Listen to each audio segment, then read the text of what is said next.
Welcome to the AFR Saints channel, where we provide you daily content on your favorite team, the New Orleans Saints. Do us a favor and hit that subscribe button. Be sure to leave your comments below and smash that like button. Who dat? Hey, Mike, how are you? Good. How are you? I'm doing very well. Thoughts on the Saints kind of reworking the schedule a little bit this week with coming off the bye and then obviously with Thanksgiving? Yeah, I mean, I don't think it's too dramatic. I mean, obviously, don't fix what's not broken. Right, there it is. Man, there it is. There it is. After two straight wins, and don't let them eat too much and show up all fat and happy on Friday, both figuratively and literally. But, I mean, it was a bye week, and they're getting more than their usual amount of practice in this week, more than their usual amount of rest in this week. So I would think practice time and rest time gives the edge to the Saints this week, even though they're tempting fate a little bit. Let's talk about the offensive line. We're here at the middle of the week, but no McCoy and no Patrick. Gives me a lot of not great feels right now. What can you tell us about their potential availability? Yeah, I'm going to probably have to wait and see what it looks like on Friday. We did not see them on the practice field yesterday or today. They're not going to practice tomorrow. So that means we're not getting full strength, full go Eric McCoy, which is a shame. Because obviously he has meant so much to this team, as we have learned when he's been on the field and when he's been off the field. But I think the fact that they called him day-to-day, the fact that they kind of downplayed it when it first happened or said it didn't seem like anything too serious, the fact that we've seen him in the locker room this week, I bet he practices in some capacity Friday, and there's still a good chance he goes. I don't know that for sure, and I'm sure they don't want to risk re-injury that knocks him out for future games, but I still think there's a good chance of him playing. I think it's probably less optimistic with Patrick. If either or doesn't play, what does the line look like Sunday against the Rams? If McCoy and Patrick, or just Patrick? Either or, the scenarios with both or either. Yeah, I mean, look, Nick Saldiveri has now started 2 games in a row, I think, and 3 or 4 this season. So he's obviously going to be the replacement for Patrick. They don't have Connor McGovern at center anymore, so I mean, I would think Shane Lemieux would probably be the backup center rather than moving Saldiveri or Ruiz there and then having Lemieux play guard. But I mean, it's guys who have played this season, but obviously McCoy is the biggest one, the hardest to replace, the biggest boon when he's out there on the field. And so he's the one you really want to see out there. If they're both missing, you're kind of taping it together. At least I know Aaron Donald is not playing. Yeah, I mean, look, they went from historic to horrific when Eric McCoy went out. And correlation doesn't always equal causation, but it's hard to ignore that component of this whole conversation. So work through the hypothetical here, Mike. If McCoy doesn't go, what's realistic to expect from the offense against the Rams? Well, I would say this. I mean, to be probably more positive than I should be with this team, but I think, frankly, we've seen an improvement in their run game dating all the way back to that Chargers game. They went there and they averaged nearly like 6 yards a carry against the Chargers, and McCoy wasn't back for that game. And then Carolina, as bad as they were, and the game that ultimately got Dennis Allen fired, Alvin Kamara still had 225 yards from scrimmage in that game. And then obviously during this 2-game win streak with Rizzi, I mean, the first game they beat Atlanta, they didn't have McCoy back. They had McCoy back for half of this last game, but Taysom Hill was still doing things without him. So they are still doing some things well with the run game, even just by having, improved Penning, improved Fuaga, Cesar Ruiz back healthy for that whole stretch. And so, I do think this offensive group led by Clint Kubiak and Rick Dennison and John Benton, and when you give them at least 60% of offensive line health, they've shown they can be competitive at least.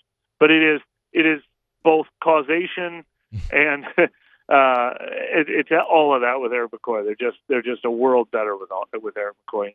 He's on Twitter at Mike Triplett. neworleans.football. Chat's brought to you by Benny's Car Wash every week. We're spending a lot of time talking about the offensive line for these obvious reasons. Mike, I think the bigger issue might be defensively, especially what the Rams did the Saints last year when they played out in L.A. So why would this be any better than it was a year ago in L.A.?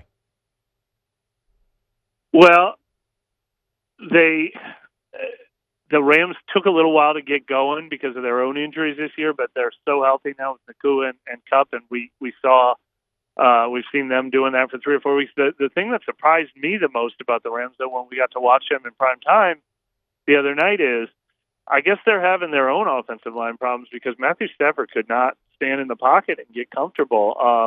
I don't know if that's something the Saints can take advantage of. We've seen their pass rush come a little bit back to life these last 2 weeks with 3 sacks in each of their wins. They've made some tweaks to the rotation. Obviously, Brian Young now coaching that unit. They said they've gotten back to their fundamentals.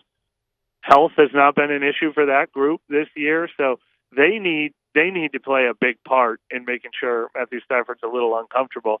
But I just wrote the story today. I mean, I think regardless of opponent, I think Alontae Taylor and Kool-Aid McKinstry as 2 outside corners are about as important as anyone to watch on the entire Saints roster over the last 6 weeks of this season because, their future is at stake. Do they have a number 1 corner? Do they have a number 1 and number 2 corner?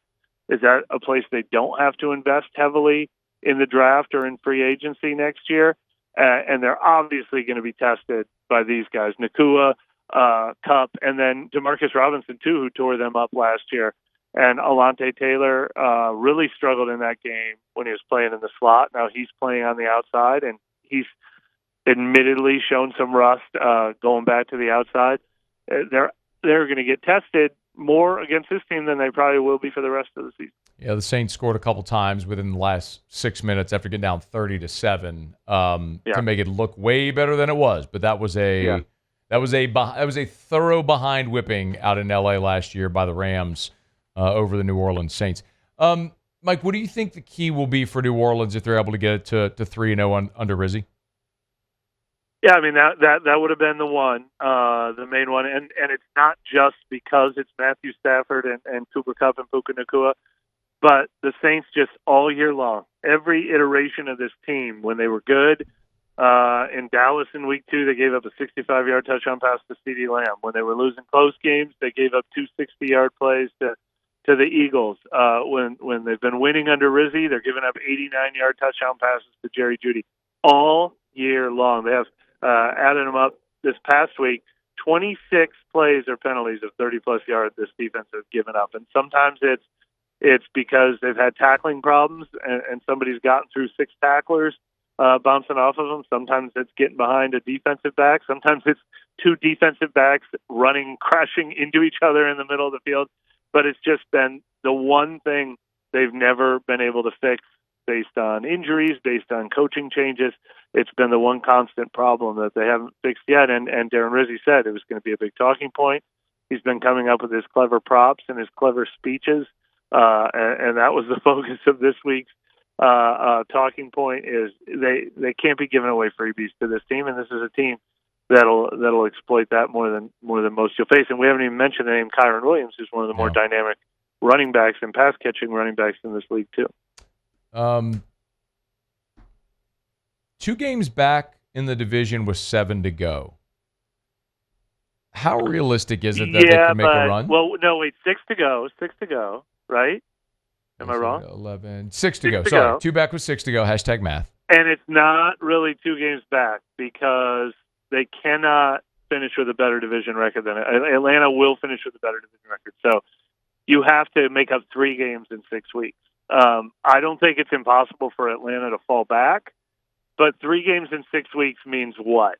5-1, and Atlanta goes 2-4, maybe, but I think that's asking a lot on both ends. I think it's a lot more likely that maybe the Saints could finish 4-2 and the Falcons could finish 3-3, but it's tough. But I mean, you beat a team like the Rams and the Falcons lose, then this conversation gets a little more realistic next week. So, if we just take it 1 week at a time, Matt. Well,